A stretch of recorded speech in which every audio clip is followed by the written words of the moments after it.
For once, I'm gonna try to keep this review a little bit shorter because once again, I actually by mistake ordered an on-ear headphone to review because one of my viewers told me how good the Audeze Sine are and I should try them. I checked them, but I just missed the fact that they are on-ear, and like I said in my last on-ear review, I can't stand anything on my ears, so that's a little bit something that makes it harder for me to properly review them as I usually do. But otherwise, what do we get in the box? We get the headphones with the cable that is replaceable and this carrying pouch. So that's pretty much already it. There is also a lightning cable version that has the lightning connector here on one end, but this is the regular version, which is about 50 euros cheaper.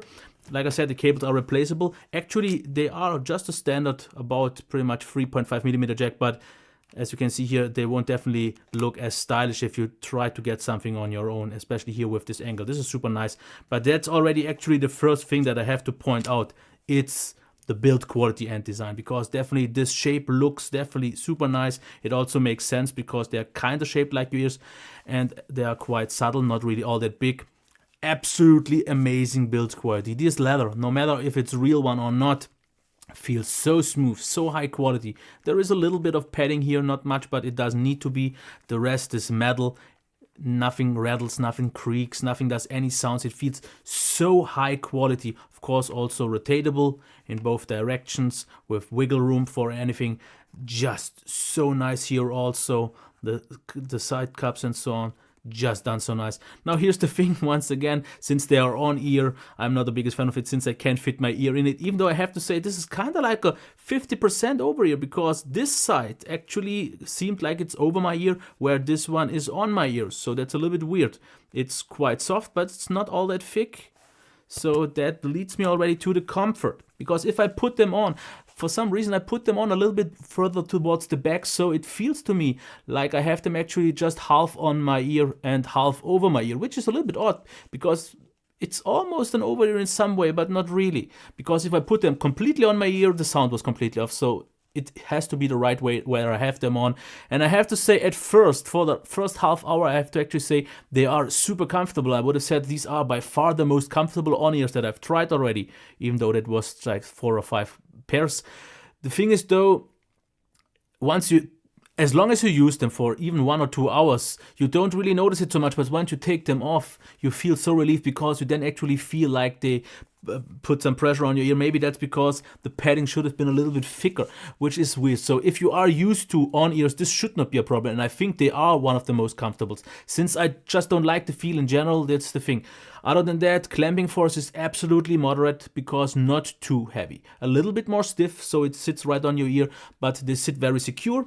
They look quite subtle, I would say. Also, the padding here is fine, the insides. So comfortability actually for an on-ear is really good, but it just didn't work out so well for me.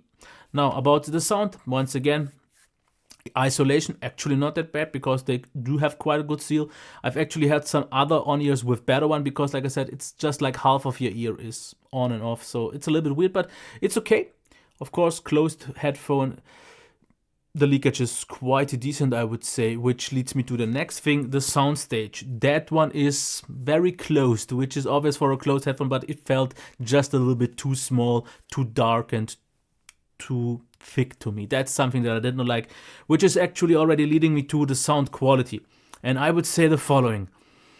I think 2 years ago, I would have completely been blown away by this headphone because there I liked this kind of sound signature because it's a very rich sound, almost a little bit too thick, also a little bit on the darker side, not too much treble, and that is a balance that mainstream use like a lot. It's a very mobile-esque sound signature, and people who usually use them on the go will, I think, love this one. But I also have to say one thing. For some reason, especially compared to the Audeze EL8 or the LCD series, these things to lack one thing, anything that stands out. The bass isn't particularly amazing in some way. It's not extremely good in terms of extension. It's not extremely punchy, extremely detailed. It's a very good one. It's a very solid one. Same as also for the mids and the highs. But highs and mids I would wish for to be a little bit more dominant for a little bit more clarity because everything felt a little bit claustrophobic. But once again, this is now Now where I've heard just more audiophile, more neutral headphones, which I guess with my with me becoming older is just one thing that I prefer, a little bit more something leaner, because this one actually kind of forces you to listen to music. It kind of demands something from you. You can't just relax and just listen to music. It's a little bit of something more demanding, and it's just a little bit something that on the go, if it's a little bit heavier, not maybe all that clear and not that harsh in terms of highs and so on, something that won't bother you at all, because it is a very nice and full rich sound with good quality. Because what I tried once again with the equalizer to get it closer to what I like, then things are ironed out and then it shows its quality. If it's $450 worth of quality, I don't know. For build, definitely, which already leads me to the summary once again, quick. You don't really get much, just what you really need, but it's, I think, the build quality and the design what you pay for, because it feels so incredibly premium, luxurious, well done, also quite comfortable for on-ear peoples.